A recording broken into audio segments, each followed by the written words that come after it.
Okay. Wonder where we're at? Well, we're in Cassopolis, Michigan. This is the Pioneer Log Cabin Museum, and it's not open yet. Won't be open till noon. And I'm at about 10 after 11. There's a sign right here. It's Lewis Cass, Governor General Grand Master. Born New Hampshire, 1782. He's 18 years governor of the territory of Michigan. There you go. And we're gonna go down here, take a look at this lake, that's Stone Lake. So you enter Cassopolis, Michigan, from the south, you'll see Stone Lake, beautiful lake. And we're gonna take a look at that lake, see what she's got to offer.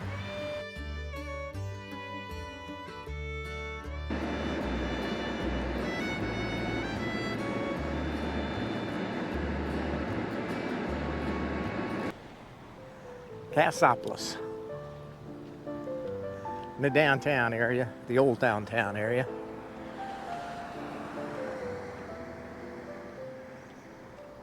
This place right here, been here a long time.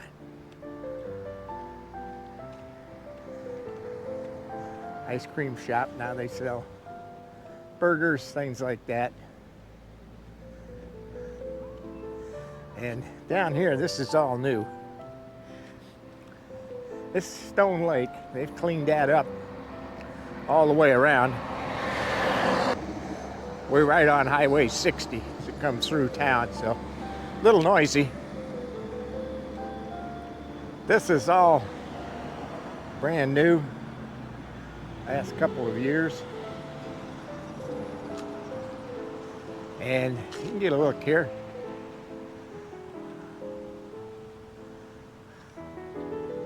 Pan around here a little bit.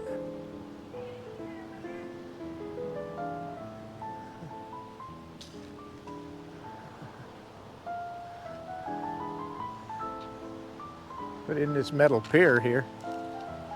You can get a boats down there. A lot of all swimming area here at the beach. And the kids go down there and they dive off the bottom or the end of the pier. Pretty nice. Now another thing they've done here, put in this kind of a bandstand here, right on the lake. And as we pan around the other side, this hillside, you can sit there. Here you got restrooms.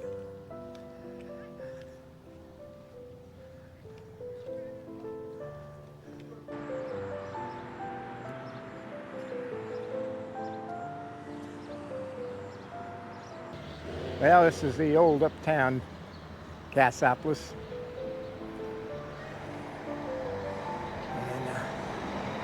And again, we're right on 60. Pretty busy highway, and to say the least, noisy. So we'll take a stroll here through town.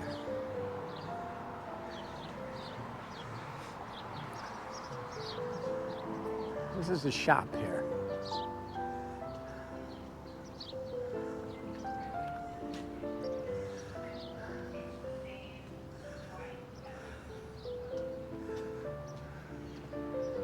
Not sure what it is. I think it's whether that was a woodworking or old-time woodworking or what they do, metalwork. It's a restaurant, breakfast, law offices.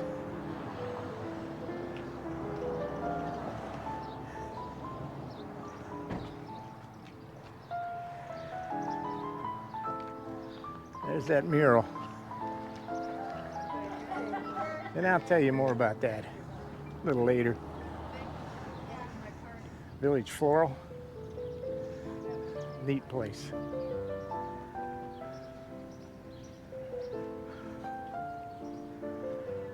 Across the street there. See what's going on.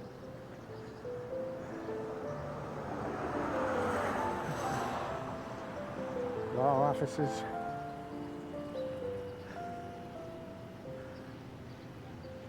This is another restaurant. And then we have some vacant buildings. And I believe there's several on this block. Fifth Third Bank used to be the banking area here. Telebanks, newer buildings. More vacant buildings. Hate to see that in these small towns. Including the one right here on the corner. Looks like that would work pretty good for somebody.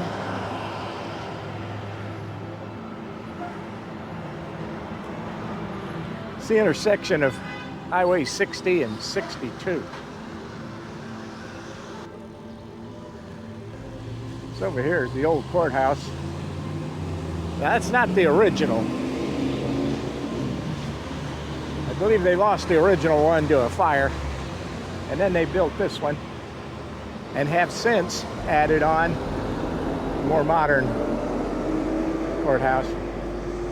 Now, this courthouse has got some good history, and we're going to get into that. We're going to get into that real shortly. That courthouse played a prominent role in the Great Kentucky Raid, I believe 1847. There was a trial held here. It was in the old courthouse, of course, the one before this one, and quite a bit of history to it. So we're going to talk about that a little bit here in a second. Look at this one. That's an old one right there.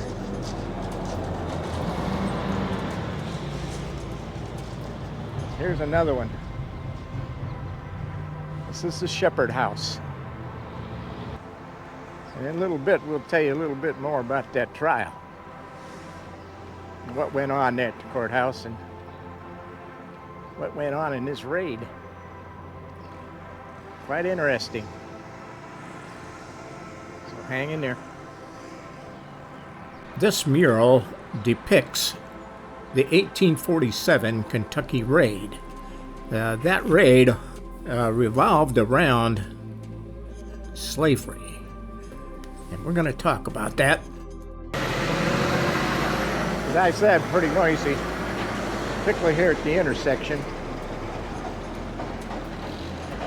There's another look at that courthouse.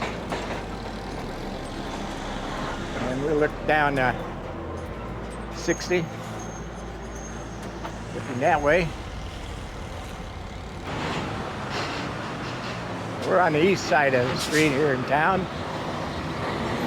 Another attorney. Can't have too many attorneys, I guess. Whatever. Man, this big building would be the Casapos Municipal Offices and Lee Medical Service. They got medical service here. If we look across the street, we can see some of those vacant buildings. All the way to the corner there. And we look this way, you'll see that this is down here, is parking. You'll see one of the entranceways to the old Hayden hardware store. Now, why, you ask, am I pointing that out? Well, I'll tell you. This building was originally the Hayden hardware store, the whole building. Still a big part of it is. And this was built in 1885. They've been here a long time.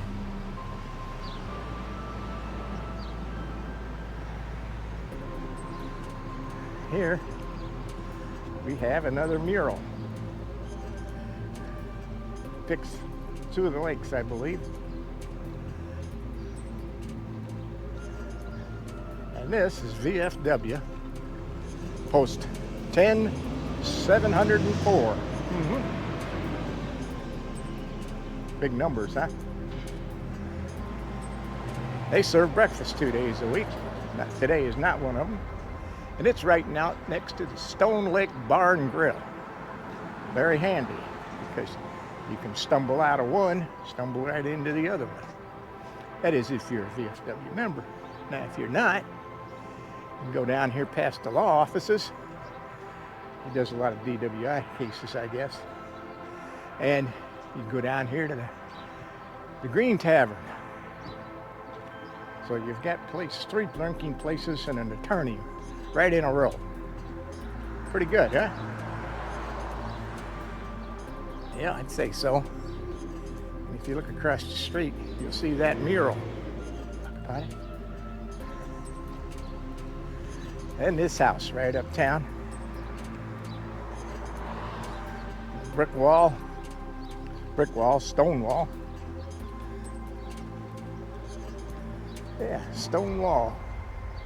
This is quite a place here. Yeah, quite a business, quite a home here. Seems to be well kept too. I'm glad to see that. Some of these old homes aren't so well kept, but this one's in pretty good shape. Yeah. And over there, that's a nice one too. Nice home. Stone bottom. Right on a corner. Very nice. Pretty nice. Yep. I could live there in one of those. Yep. Got a nice house across the street. By 1850, it is estimated that as many as 50,000 fugitive slaves had escaped to the north, only to again fear that their families could be returned to the South due to the enforcement of the 1793 Fugitive Slave Law. The Underground Railroad greatly increased the chances for escape. It was a network of stations, homes, carriage houses, and barns owned by Quaker abolitionists, as well as freed black men and women and other sympathizers. Fugitives traveled at night to avoid being seen and were given refuge at these safe locations during daylight hours. The journey to Canada was long and difficult. They traveled on foot and were often hidden in the wagons beneath bags of grain or hidden under the fake floorboards to keep them from being detected. Cass County, Michigan was a hub of activity for the Underground Railroad. Fugitives escaping the South through Illinois, Indiana, and Ohio. Many of those railroads led here to Cass County, making it a hub for the Underground Railroads.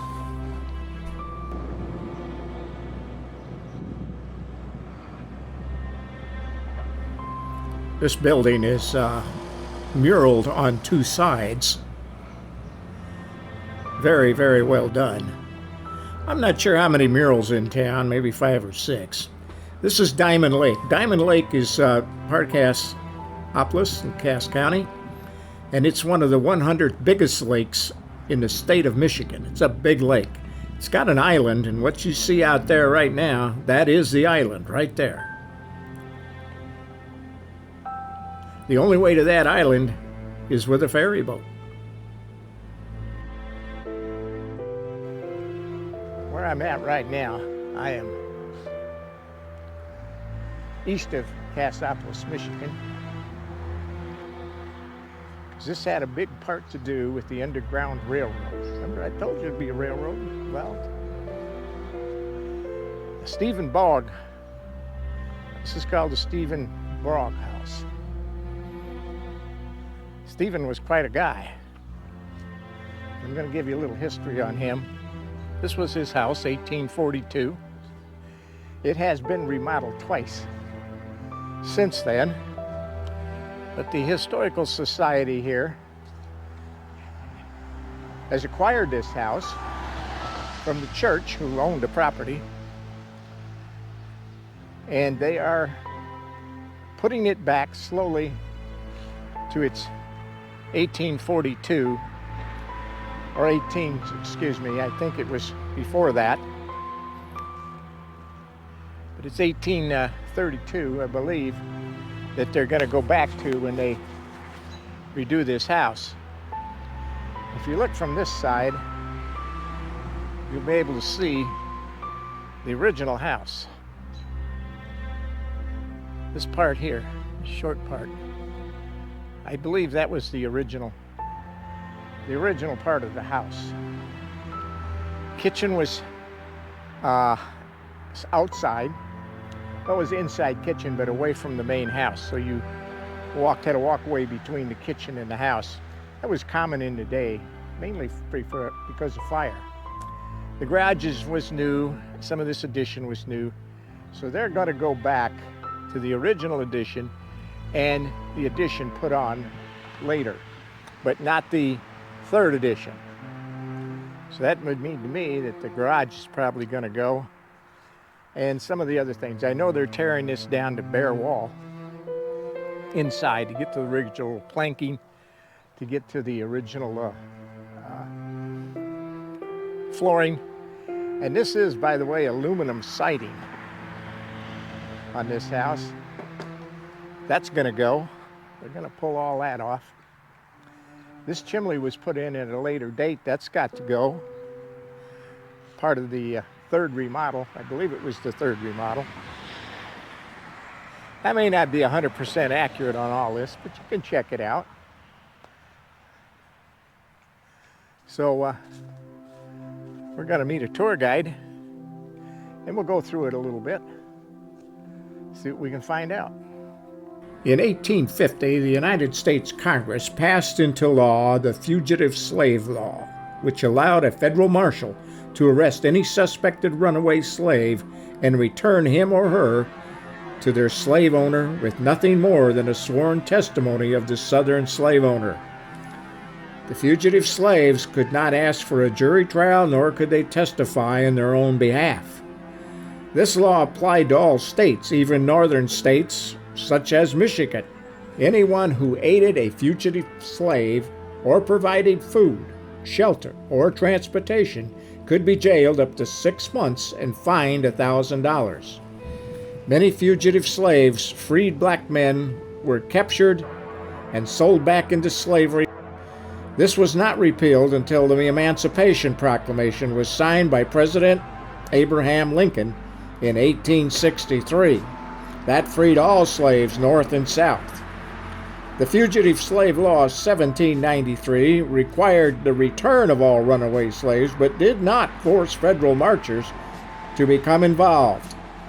The new Fugitive Slave Law of 1850 was much stronger and enforceable. Over there. That was the original. Here's some of this wonderful clapboard siding. Yeah. And when the Boggs moved here, Stephen had lived in Ohio. He was a Quaker and an abolitionist, and had been married and lost his wife, had a couple of children. He remarried to Hannah, and he and Hannah were in place for the abolitionist movement in the area. There were a lot of Quaker farmers that lived, in this area, and the abolitionist movement was very strong. So this is the Bonney house, and across the street, if you can see it way over there, and I'll show you that a little bit better a little later, is the Carriage House. Bonney built that Carriage House, and that's where these free men on their way north would housed. So as you can see, pretty big place. Now that went on, and I'll tell you about that as we go. But we're going to walk around this house a little bit, take a look, see what we got here. Now, there is a society, guess you'd call it that is trying to preserve the history of the Underground Railroad and all that went on. A little breezy today, by the way. Hope that's not too bad. And we're going to start I don't know if we're going to start, but this was a big hotbed of it in Cassopolis, Michigan. We walk around this house. Now this house is open at different times for tours, and I think it's open now. So we're gonna walk around, take a look at this house, then we'll go across the street, take a quick look at that Carriage House where the freemen that have escaped from the plantations and their masters freedom in Canada. Because for a long time there was a law, busy highway by the way, that permitted Southerners to come up north and seize their property. Now that law was made as kind of a compromise to keep the Union together. But there's a lot of people in the North, abolitionists and so forth, that didn't believe in slavery. So this is a big part of it here at the Bounty House. I'm gonna go up just to see if I can get in the place today. Looks like somebody's here, so take a look. Yeah, pretty windy today, and it is cooling off. I think we're supposed to get some rain here later this afternoon. So we'll see what goes on in here.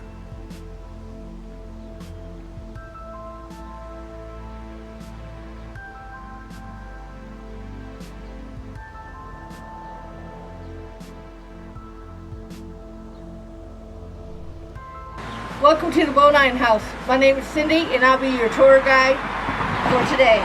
In 1843, James E. Bonine, a Quaker and abolitionist, came from Wayne County, Indiana. In 1844, he married Sarah Bogg. She's the daughter of Stephen Bogg, and he's a station master on the Underground Railroad, and his house is just west of here. About 1845, he built the front part of the house, a Greek revival, 2 bedrooms on top, 2 parlors on the bottom. The kitchen was the outbuilding. In 1850, just across the street, he built the Carriage House. A lot of people call it the Big White Barn, and that's where he gave food, shelter, and clothing to freedom seekers before they would go on to their next station.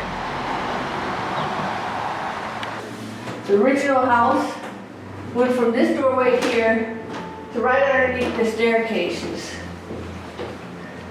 And that was the 1845 part of the house. In 1870, he did the remodel. He had the tower, the porches, in the back part of the house.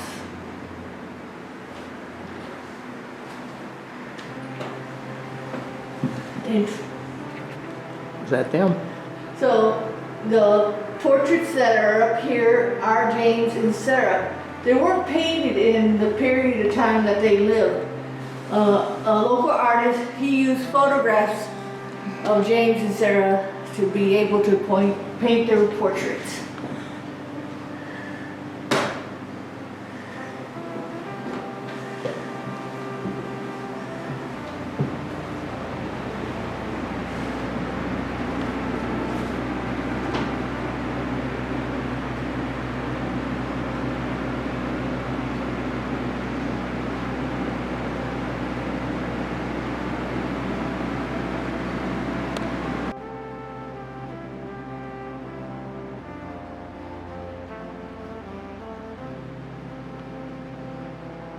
Bedrooms on top in the 1845 part of the house.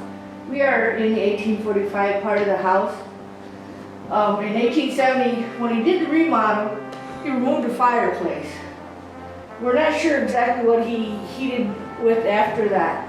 But lucky for us, he stored one of the mantles in one of our outbuildings out here, and we brought it in to show where a fireplace would have been in 1845. So you are going to be heading, in 1845 you would be walking through a grassy area going to your kitchen.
I am behind the Carriage House.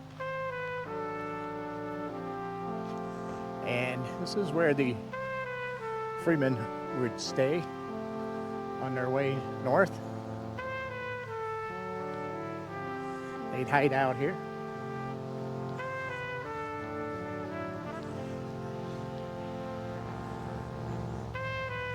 And this is going to be eventually it's going to be restored. At least that's what they're hoping to do, is restore this building. Make it a part of the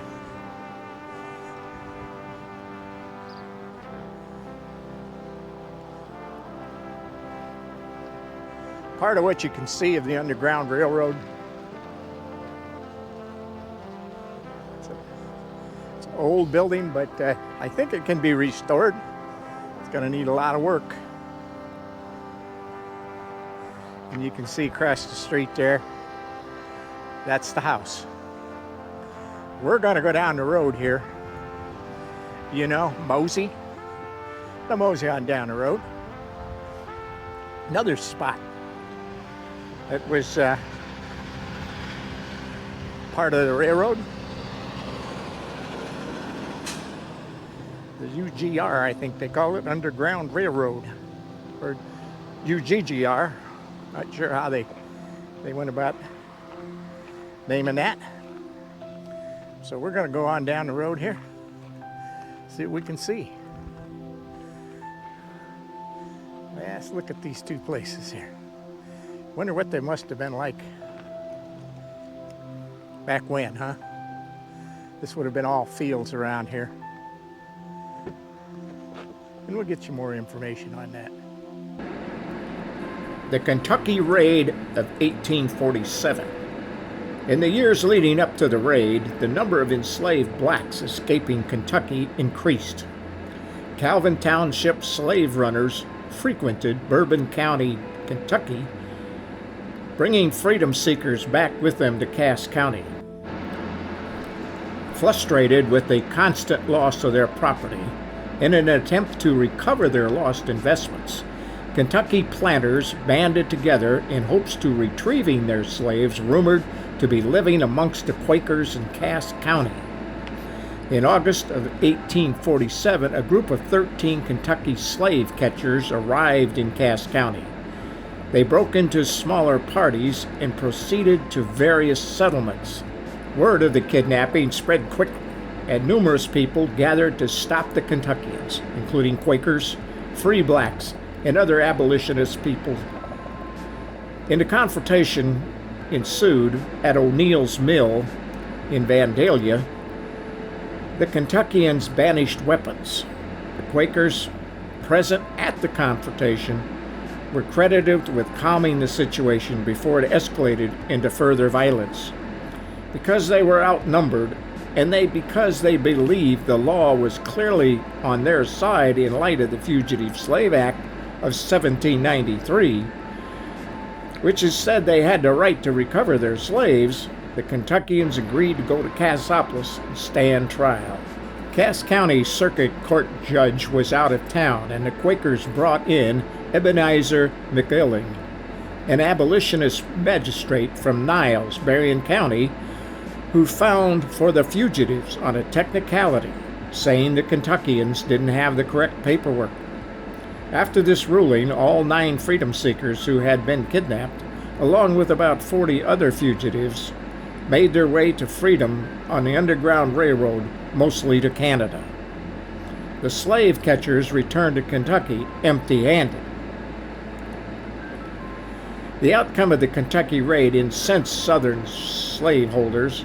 It added fuel to Southern demands for more stringent Fugitive Slave Law, which was passed in 1850, making it more dangerous to be a freedom seeker or to harbor fugitives. The law, authored by Henry Clay, was a compromise to save the Union. However, it became one of the primary factors that led to the Great Civil War.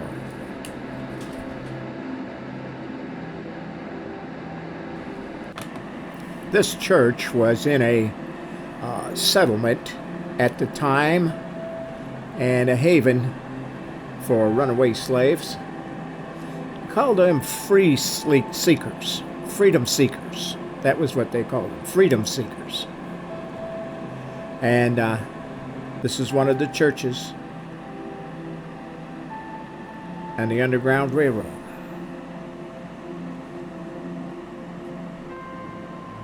Well, thanks for coming along on this trip with me. Hope you got something out of it. And I'll see you guys next week. We'll see you down the road.